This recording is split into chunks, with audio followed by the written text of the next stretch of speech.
ब्रह्मांड में कोई भी चीज अचानक नहीं होती, सब कुछ एक प्रक्रिया है।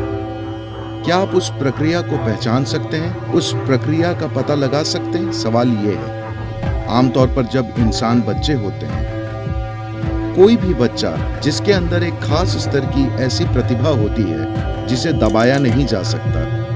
हर किसी में प्रतिभा होती है, मगर वो दब जाती है। समाज की प्रणाली, उनके अपने डर, अपनी चिंताएं, उनकी सुरक्षा की जरूरतें उनकी प्रतिभा को दबा देती है। हर इंसान में किसी न किसी प्रकार की प्रतिभा होती है, मगर 90% से अधिक लोग कभी उसे बाहर नहीं ला पाते, क्योंकि वे दूसरी चीजों से हार मान लेते हैं। दूसरी चीजें अधिक महत्वपूर्ण हो जाती हैं।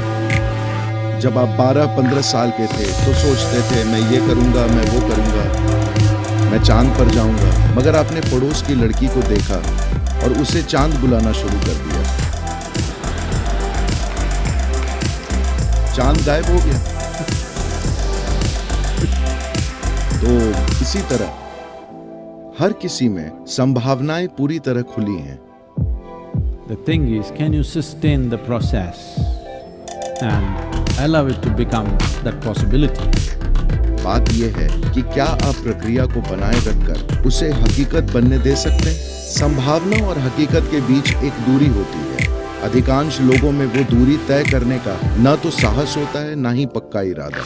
काफी हद तक आध्यात्मिक प्रक्रिया एक तरह का मनोरंजन है। एक के बाद एक प्रवचन सुनिए, एक के बाद एक उपदेश, अधिक से अधिक किताबें पढ़िए और बहस कीजिए कि किस तरह आपकी आत्मा, परमात्मा, आपकी आत्मा यहाँ वहाँ भटक रही है, और स्वर्ग और नर्क और हर चीज, मगर इसके बारे में कुछ मत कीजिए। ये काफी हद तक मनोरंजन की तरह है। तो एक प्रक्रिया निश्चित रूप से होती है। उस प्रक्रिया को चेतन रूप में अपनाया जा सकता है, या वो एक अचेतन प्रक्रिया हो सकती है, मगर आप सही चीजें कर रहे हैं। यही इस ब्रह्मांड की सुंदरता है। चाहे आप जानबूझकर करें या अनजाने में, अनुशासन से या अनुशासनहीनता से, प्रेम से या नफरत से, अगर आप सही चीज करेंगे तो आपके साथ सही चीजें होंगी। इस ब्रह्मांड की सुंदरता यही है।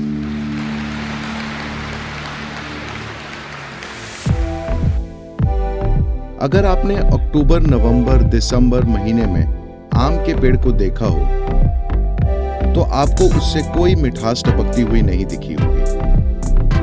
अचानक जनवरी, फरवरी में फूल आए।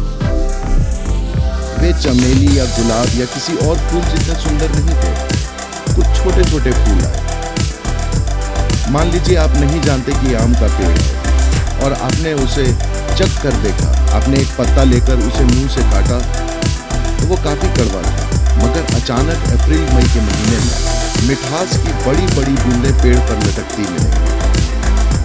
वो धीरे धीरे इस मिठास को बना रहा था और एक खास मौसम में उसे बाहर ले आया, मगर वो साल भर सक्रिय रहा है ना? आम सिर्फ एक मौसम में आते हैं। आप सिर्फ एक खास समय पर मिठास देख पाते हैं। इसका ये मतलब नहीं है कि आम का पेड़ वो मिठास पैदा करने के लिए कोशिश या काम नहीं कर रहा था। वो उस पर काम करता रहा है, आप उसे देख नहीं पाए। इसी तरह क्या ये प्रक्रिया है? बिल्कुल ये एक प्रक्रिया है, मगर क्या हर कोई इस प्रक्रिया को देख सकता है, पहचान सकता है? नहीं। जब कोई आध्यात्मिक रास्ते पर विकास करता है, दूसरों को लगता है कि वो पागल है। किसी ने सोचा कि वो आवारा है, किसी ने सोचा कि वो खाना बदोश है, किसी ने सोचा कि वो कुछ और है। मगर जब मिठास आई तो जिसने भी उसे चखा उसने महसूस किया कि ये एक शानदार चीज है।